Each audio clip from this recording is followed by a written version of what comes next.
A gente tem uma infinidade de motivos para contar a história. Então, quem tá chegando aí, tô vendo que tem um monte de gente chegando aí, vou me apresentar de novo. Eu sou a Manuela Pamplona, atriz, contadora de histórias, e eu quero falar um pouco da importância e dar algumas dicas de como e qual história contar nesse momento, tá bom? Então tá, então, primeiro ponto é por que contar histórias? Bom, eu enxergo a história como a porta do brincar livre. Então eu vou explicar um pouquinho o que é isso. Então assim, uma história ela é feita do quê?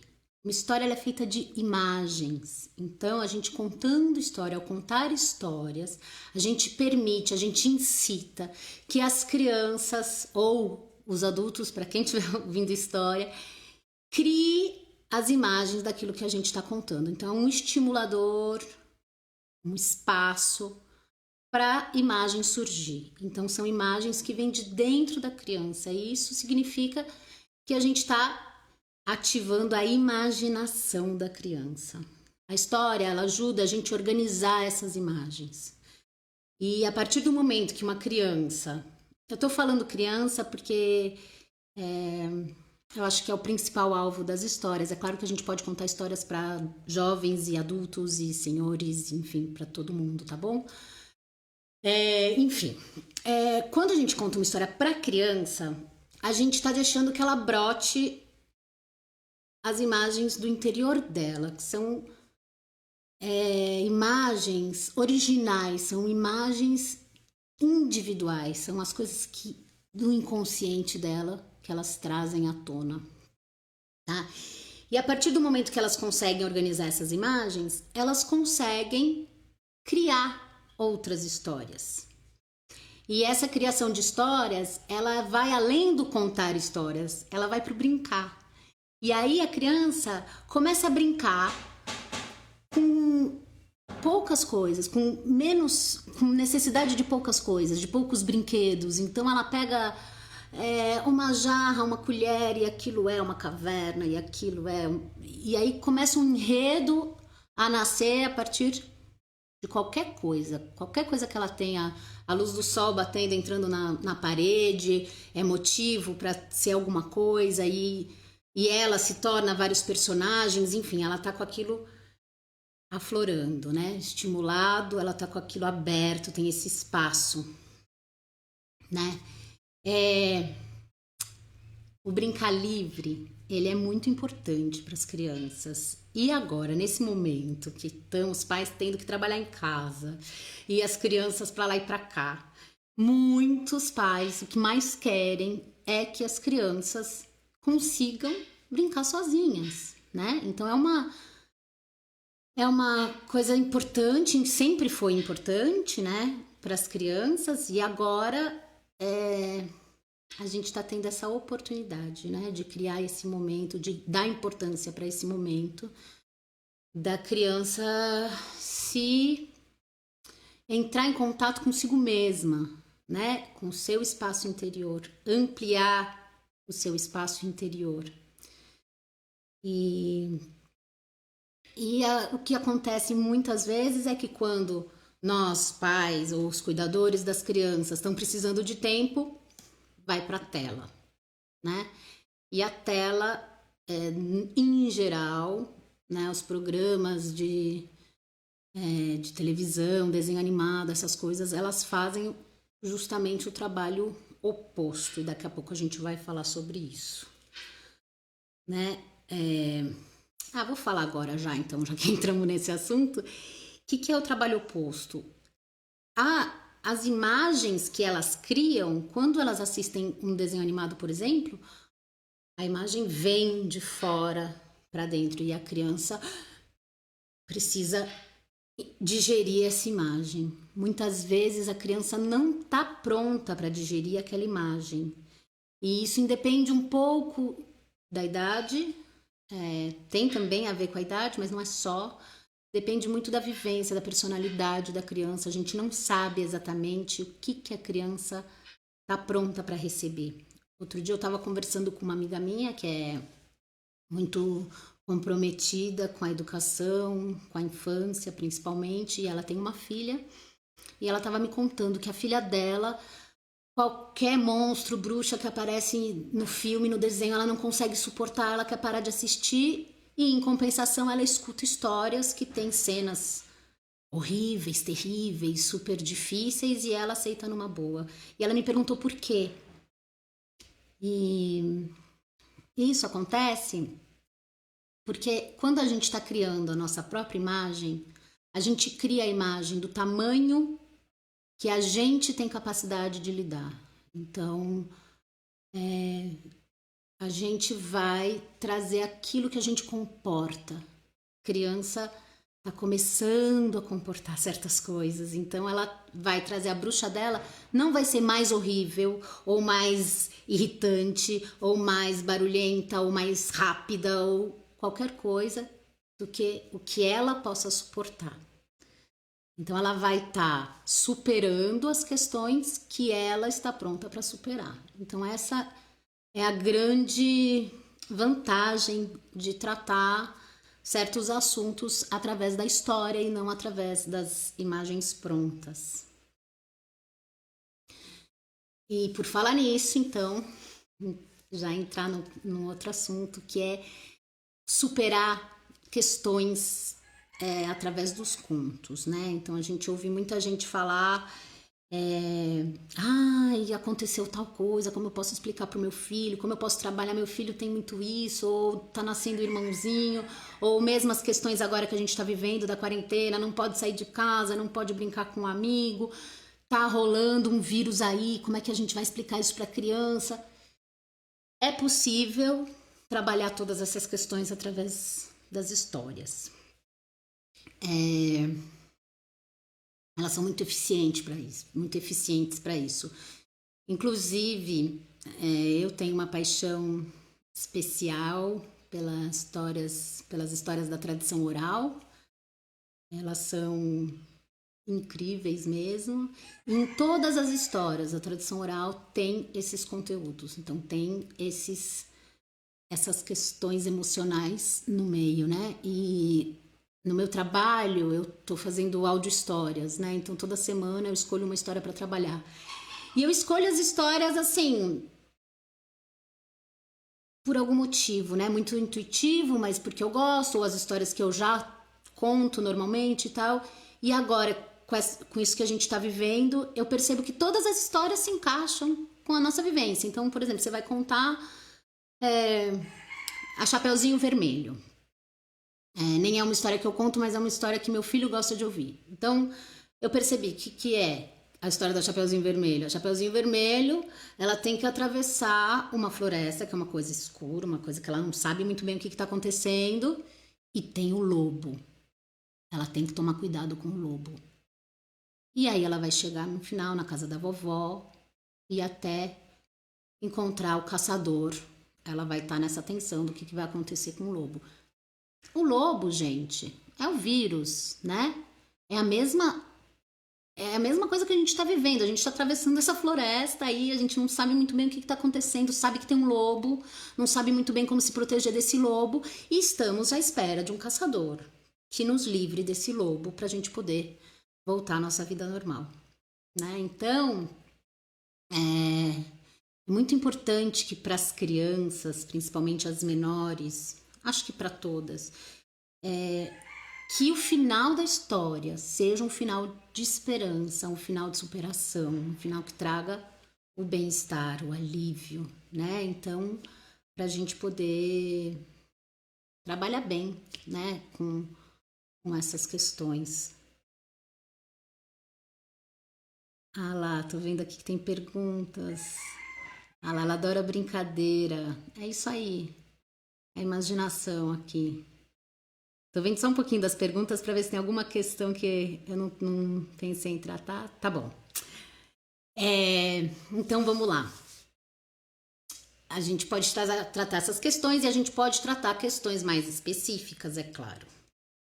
Isso a gente vai falar um pouco mais para frente. Eu vou falar de qual história escolher, para qual situação, para qual idade, tá bom? Então tá. E os contos da tradição oral, então eles trabalham com tudo. Então eles trabalham, por exemplo, a Cinderela ali com a morte, né? O que aconteceu com a gata borralheira? Ela perdeu a mãe, mas em compensação, ela tem uma fada madrinha. Então é a esperança, é a renovação, tá tudo bem, vai dar tudo certo, né? Então, enfim, qualquer história que você olhar, ela vai ter isso, ela vai ter essa, vai dar para você enxergar conteúdos emocionais, tá bom? Da tradição oral, tô falando da tradição oral. E ainda na tradição oral, o que eu quero dizer é que a tradição oral, ela é a memória do mundo. Ela é uma coisa, faz parte da nossa vida, mesmo antes da gente conhecer. Fez parte da vida dos nossos ancestrais. E isso em si tem um grande valor. Isso em si traz segurança para a criança, traz a sensação de pertencimento para a criança. A criança sabe, de alguma maneira, que alguém antes dela ouviu essa história. Ela sabe que a pessoa que está contando essa história ouviu de outra pessoa, que também ouviu de outra pessoa, e ela está sendo incluída. Ela está se sentindo pertencente à história do mundo. E isso traz muita segurança e muito conforto para a criança, ainda que bastante inconsciente, tá? Também é uma maneira dela enxergar um caminho que veio percorrendo lá de trás e que dá uma luz para onde ela está indo, né? Isso é muito importante em todos os momentos, tá? Eu vou focar bastante na quarentena, na questão agora do vírus e tal, mas não foi depois da quarentena que eu decidi contar a história, não. Eu já era apaixonada antes e acho que a gente tem sempre, né, muitas coisas para cuidar dentro da gente, do nosso inconsciente e trazer para as crianças desde sempre. Bom, então é isso. Os contos da tradição oral são nossas raízes, é o nosso pertencer, é um jeito de estar junto numa rede. É a memória do mundo. Mas existem também outras histórias. Existem os livros, existem as biografias, existem os mitos, as lendas, e existem... Bom, os mitos e lendas também são tradição oral. E existem também as histórias pessoais.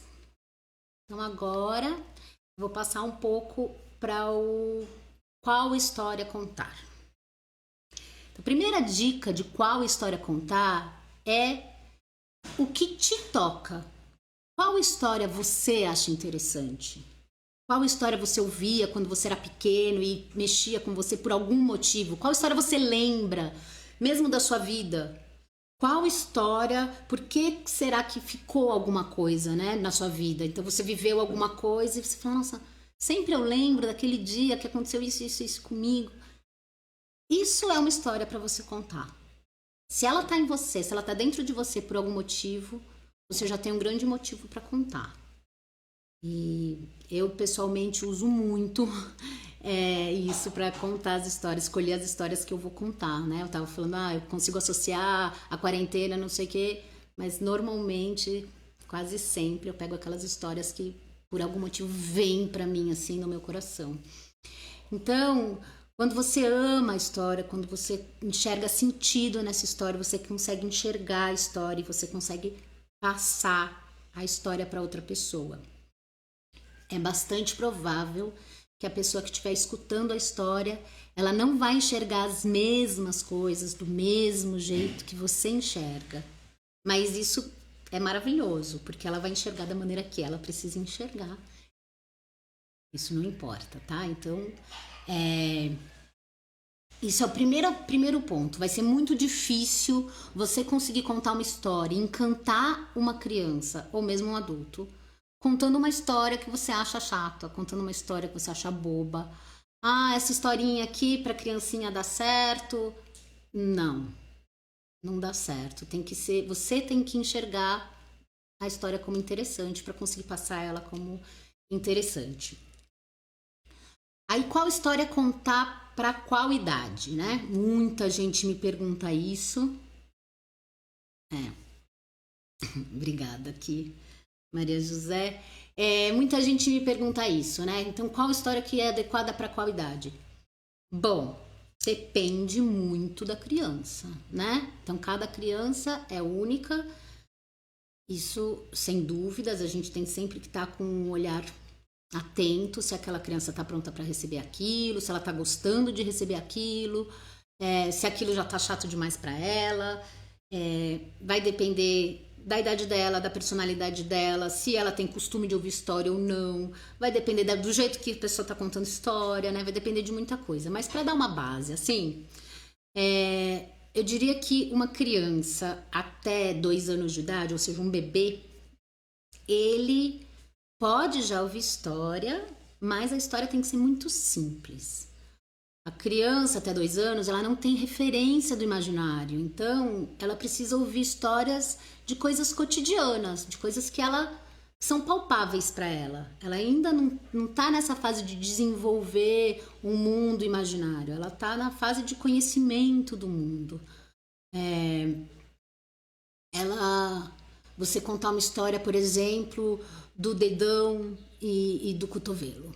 Era uma vez um dedão que andava pelo cotovelo, deu algumas voltinhas e caiu. Pum. Isso já é uma história que pode ser contada para uma criança, né? Uma história pequena, curta, com no máximo um conflito e com coisas cotidianas. Então a história do gatinho, a história do boneco que ela tem, do travesseiro, da comida que ela come. Essas histórias são adequadas até os 2 anos.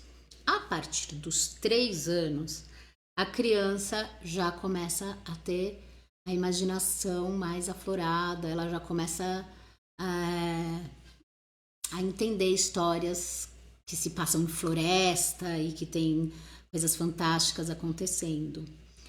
Para essas, é importante que sejam histórias com um conflito único, histórias simples. Histórias de animais fazem muito sucesso, contos de fada. Os irmãos Grimm, super, super adequado. Os mais simples, né? Tem umas do Grimm que são também muito complicadas ainda para 3 anos. Então, por exemplo, Os Três Porquinhos é uma história que quase todas as crianças na cidade gostam muito.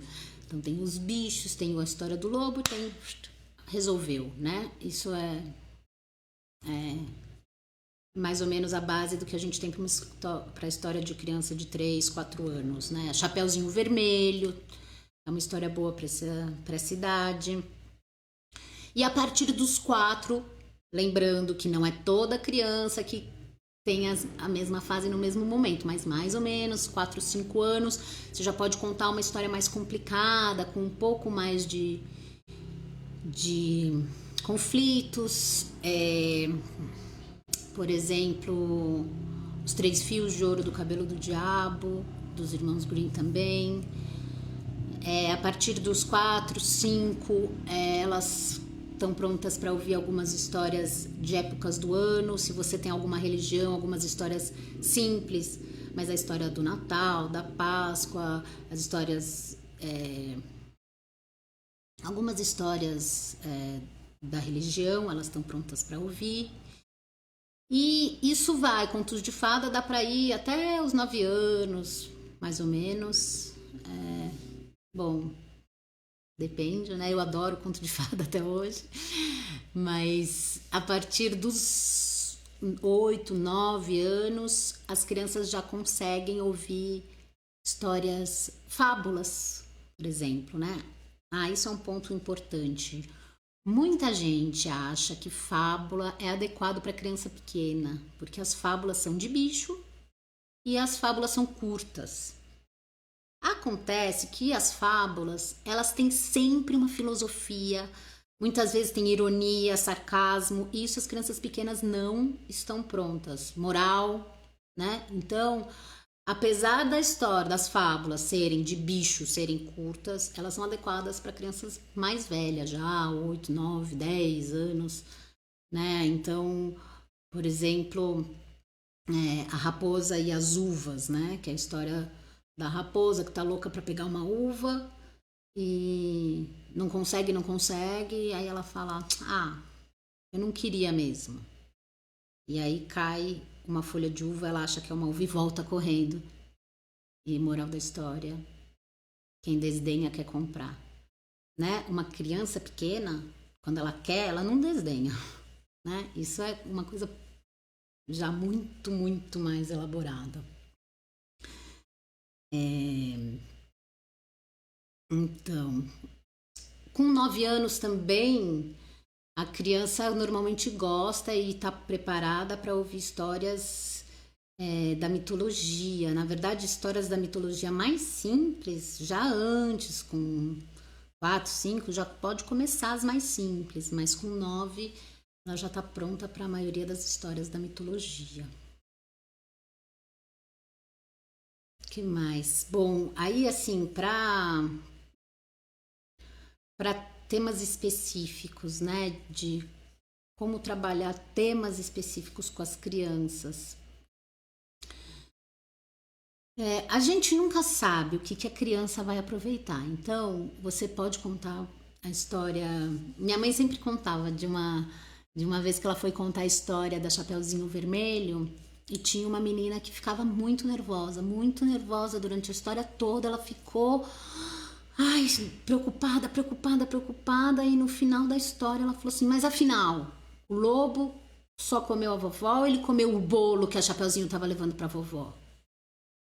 Aí minha mãe falou que não tinha comido o bolo e ela ficou muito aliviada. Falou, até que esse lobo era bem bonzinho. Então, para ela, a preocupação principal era se aquele bolo ia sobrar ou não ia sobrar, né? Assim, ela não ficou tão preocupada com a vovó ou com a Chapeuzinho, que é o que normalmente a gente acha que vai pegar, né? Que a criança vai se preocupar. Então, isso é bem um exemplo, assim, de uma coisa que, para ela, aquilo era importante naquele momento. Então, a gente pode escolher, sim, as histórias que a gente vai contar pensando no que a gente quer tratar na criança, mas saber que normalmente a criança vai pegar aquilo que ela precisa de qualquer história, né? Então, vou dar algumas dicas, assim, vou dar da tradição oral, que aí vocês podem procurar. Tem a história dos 7 corvos, que trabalha bastante o sentimento de culpa, que sana, né, o sentimento de culpa. Tem a história, tem aquela história da mesa, a cabrinha, a mesa e o bordão. Tem vários nomes essa história, mas é uma história que os irmãos ganham, cada um ganha um objeto mágico. Não, o burrinho, a mesa, desculpa, é o burrinho, a mesa e o bordão. Cada um dos irmãos ganha um objeto mágico. E essa história é boa para trabalhar com irmãos, por exemplo, uma criança que tem alguma questão com o irmão, porque eles são irmãos que se unem e juntos conseguem vencer. E então é legal para que criança que está ganhando um irmãozinho, por exemplo, ou que não está se dando bem, que não consegue se unir ao irmão. Tem a história da Mama Hole, que Maria de Ouro, Maria de Piche, que também é boa para trabalhar a sensação de justiça, o senso de justiça ou o sentimento de injustiça, né? Enfim, eu diria que todas as histórias de superação, elas trazem coisas para a gente sanar as questões da criança, tá? Tem também, eu acho muito interessante contar para as crianças, aí também de todas as idades, acho que talvez a partir dos 3 anos, histórias que aconteceram com você. Então, quando você vê histórias que aconteceram com você, que aconteceram com outras pessoas de verdade e que foram superadas, tá? Então, sei lá, a criança se machucou e não consegue parar de chorar. Você conta, puxa, eu lembro quando eu quebrei o braço, foi assim e tal, e aconteceu isso, até que um dia. Aí você tem que ir com a história até passar. Né? Isso faz muito bem para as crianças, elas gostam muito de saber as coisas que aconteceram. Ou a criança brigou com um amigo, também você contar como foi na época que você brigou. com a sua melhor amiga, com seu melhor amigo, e que talvez você achou que não fosse mais ser amiga dessa pessoa, mas teve um dia que vocês fizeram as pazes e a amizade ficou melhor ainda. Então, essas narrações são bem legais também para a gente trazer para as crianças. E aí também tem os livros, né? Os livros que trazem, tem muitos autores muito bons de livros também, não é só a tradição oral. E os livros é muito importante que você tenha lido, né, esse livro antes de ler para uma criança. Isso é o principal. E também nos livros você pode achar. Agora, tem uma coisa que eu não gosto, é quando você quer tratar uma questão da criança e você fica muito no óbvio. Então você pega lá o livro da criança que não gostava de arrumar o quarto e aí arrumou o quarto, deu certo, né? Então você vai ler esse livro para uma criança que não gosta de arrumar o quarto, ela vai sacar muito provavelmente que você está querendo mexer alguma coisa ali nela. Então, tomaria só cuidado com isso. Era uma vez a criança que não gostava de arrumar o quarto e aí ela arrumou o quarto e ficou tudo bem. Essa história ela pode ser interessante talvez para tratar outras questões, assim, da obediência, talvez, né? Mas não exatamente daquilo, sabe? Muito direto. E os livros, então você pode ler os livros, e os livros são muito bons por causa do vocabulário, né? Isso é um ponto que em geral, quando a gente não está muito acostumado a contar história, a gente tem um vocabulário um pouco menos rico do que os livros. E é importante trazer um vocabulário novo, um vocabulário rico para as crianças.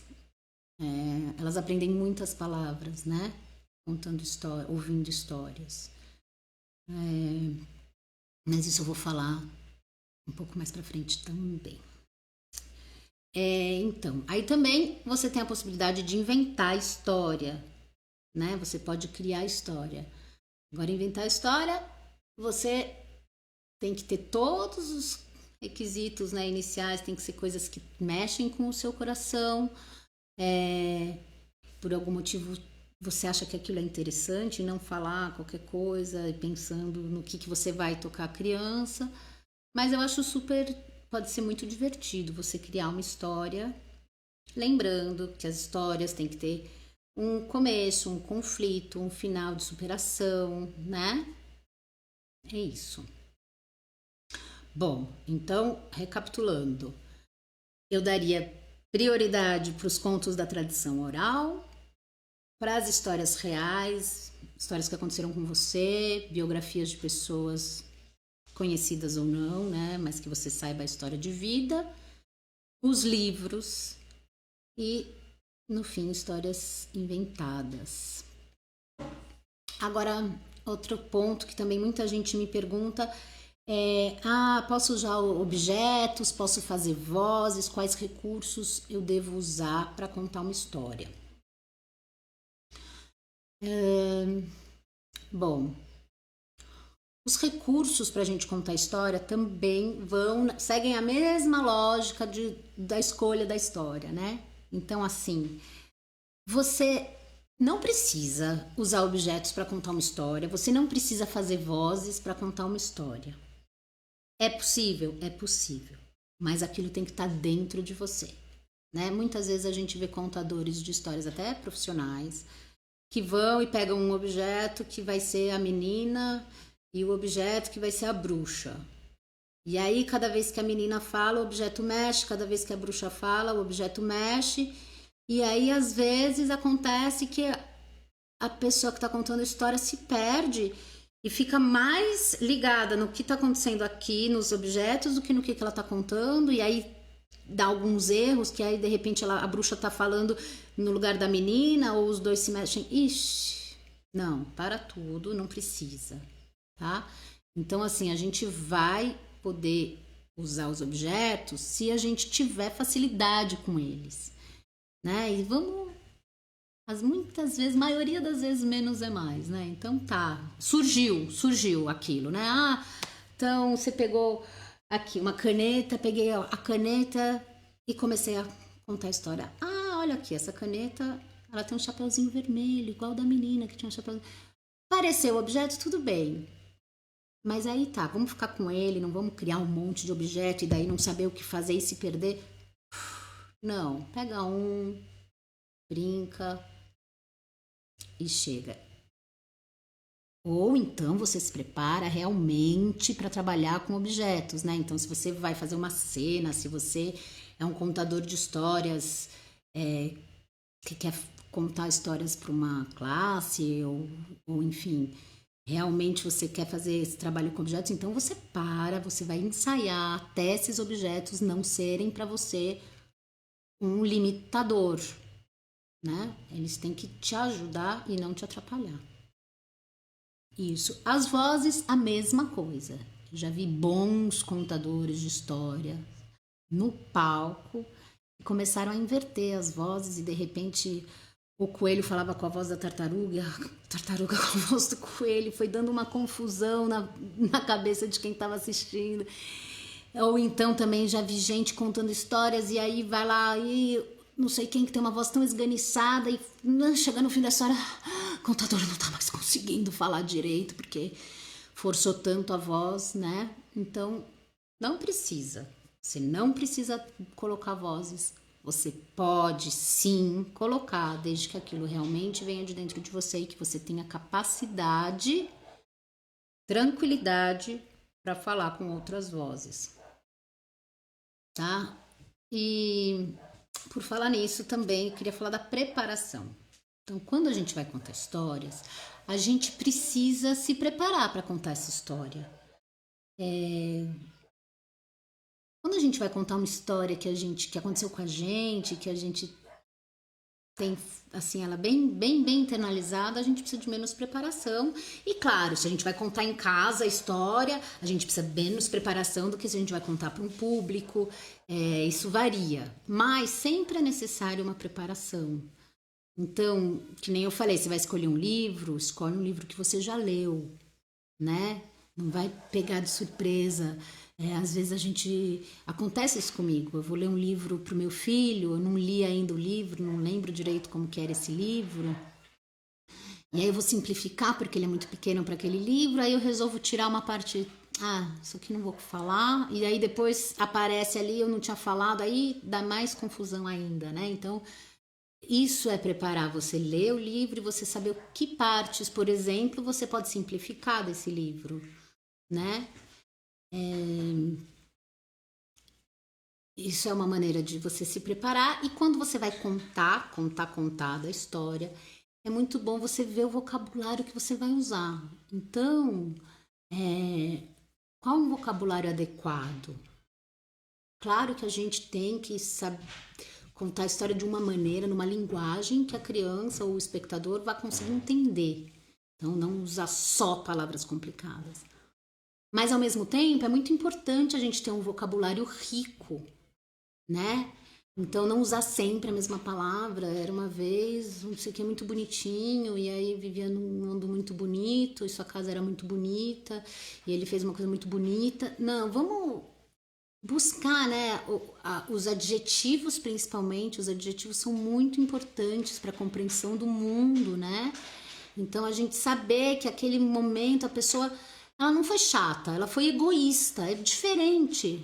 Um egoísmo pode ser muito chato, mas ela não foi chata só porque ela queria ser chata. Ela foi chata porque ela estava sendo egoísta, né? Então, colocar esses adjetivos, principalmente adjetivos, são muito legais. Não só repetir sempre a mesma. Ah, ele disse, ela disse, ele disse, ela disse. Não, tem outras maneiras de falar. Isso é importante enriquecer o vocabulário das crianças, né? Para elas poderem se colocar no mundo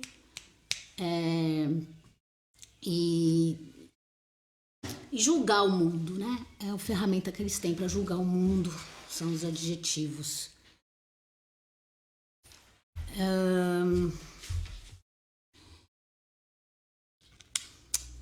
Que mais? Bom, então assim, você preparar o vocabulário que você vai usar. Se você acha que você não consegue, aí talvez seja bom ler. Aí seja bom ler um livro que seja adequado para a idade da pessoa que vai escutar.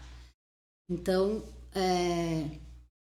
lendo normalmente como está escrito, eles evitam repetir palavra, trazem palavras novas, já escolhem para você as palavras adequadas. E aí tem sobre mostrar as imagens do livro ou não, né? Também essa questão aparece bastante nos meus cursos. Ler mostrando as imagens ou livros, ou ler histórias sem imagens. Bom, para ser coerente com aquilo tudo que eu estava falando, né? Ler sem mostrar as imagens talvez fosse mais adequado. Porém, às vezes, algumas imagens que não são muito explícitas, elas também ajudam a criança a compreender algumas coisas, né? Então, por exemplo, se você vai falar de um animal que ela não conhece, às vezes a criança inventa, né? Que é, sei lá, uma anta.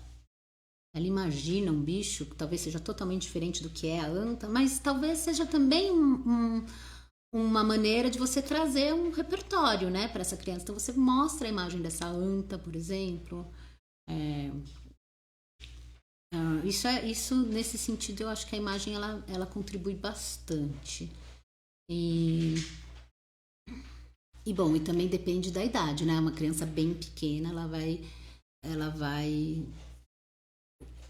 a imagem vai ajudar muito ela a se conectar com aquela história, né?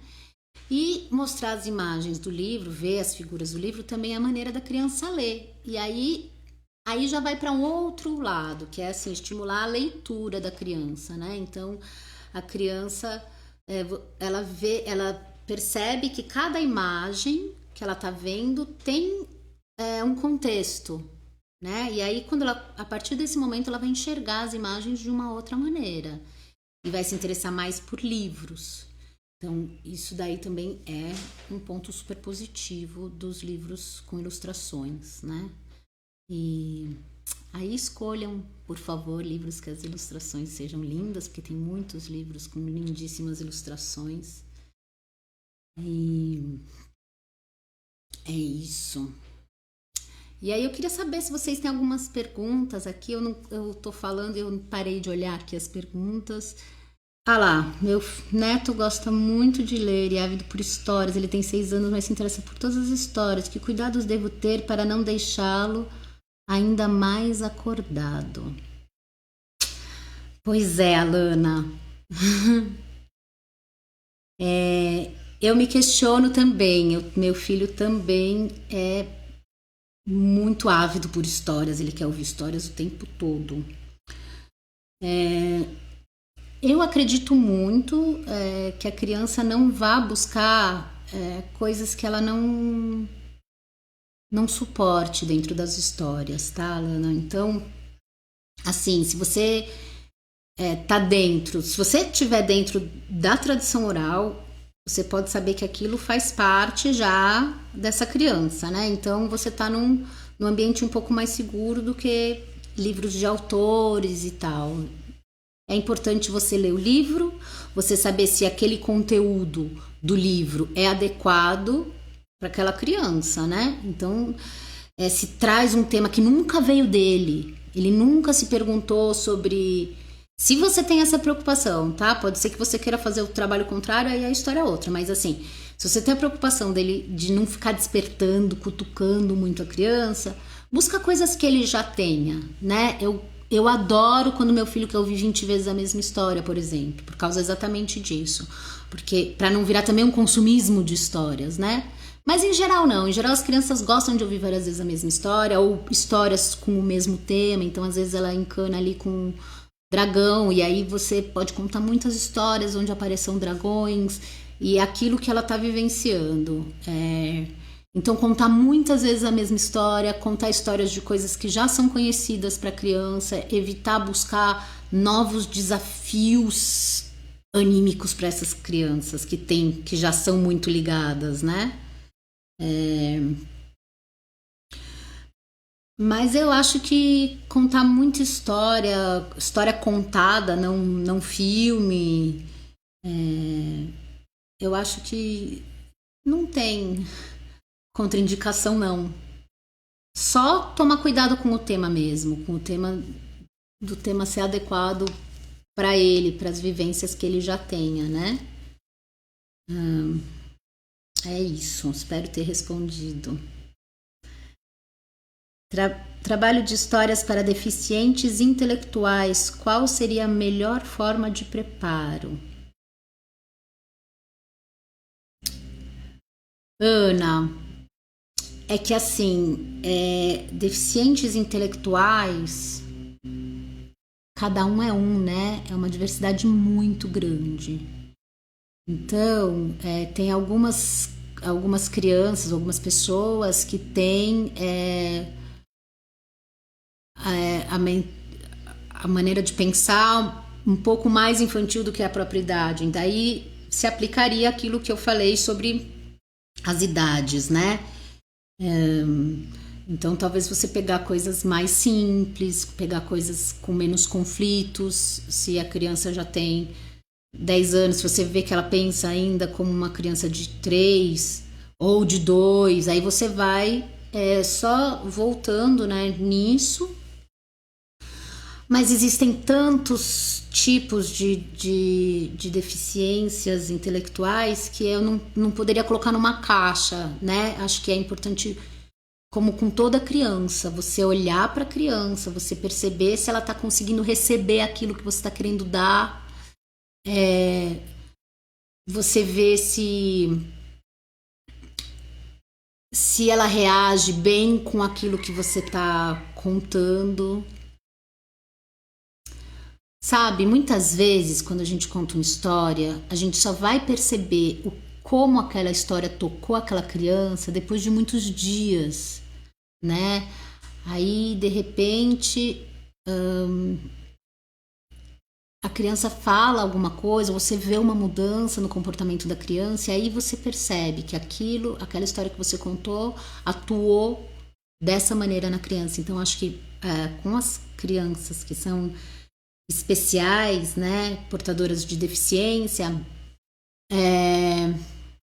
acho que a gente sabe muito pouca coisa, né, sobre elas, porque elas são bem únicas. Então, acho que é muito importante você tentar sempre buscando temas seguros, né? Então, temas que não sejam muito desafiantes, né, ainda, a não ser depois que você já sacou como que é essa criança, e observar como que a criança está se comportando, como que a criança, o que mudou nessa criança, como a criança se refere a essa história, ou a esses temas que você contou, trabalhou na história, e aí a partir daí você vai tendo uma baliza, né, para saber o que funciona para essa criança ou para outra criança. Eles têm, em geral, os portadores de deficiência intelectual, uma maneira de receber muito deles. Uma coisa que eu também já percebi que funciona bastante, e também com criança pequena funciona bastante, é o uso da música com as histórias, né? Isso as crianças toca neles de uma maneira, eles se abrem de uma maneira diferente quando tem música. Então, se você toca algum instrumento, ou se você tem alguém junto da família, agora morando na mesma casa, que toca algum instrumento que possa tocar junto, ou se você canta, gosta de cantar, ou mesmo se você não canta e consegue cantar uma coisa bem simples, sabe? Então, você vai contar a história da Chapeuzinho, voltando sempre, estou usando esses exemplos porque eu sei que é uma história que todo mundo conhece, né? Então, a Chapeuzinho vai e pela estrada fora eu vou bem sozinha. Mesmo que, não, essa música é muito complicada para mim, tralalá, tralalá, pronto, suficiente, assim, uma música toca de um jeito diferente nas crianças e as crianças portadoras, ou os adultos, né, as pessoas portadoras de deficiência intelectual, elas se ligam bastante com música. Eu acho que isso é um bom jeito. Ana, realmente tenho sentido essas mudanças no decorrer da história e dias acompanhando essas crianças. Obrigada. Obrigada a você, Ana. Bacana. E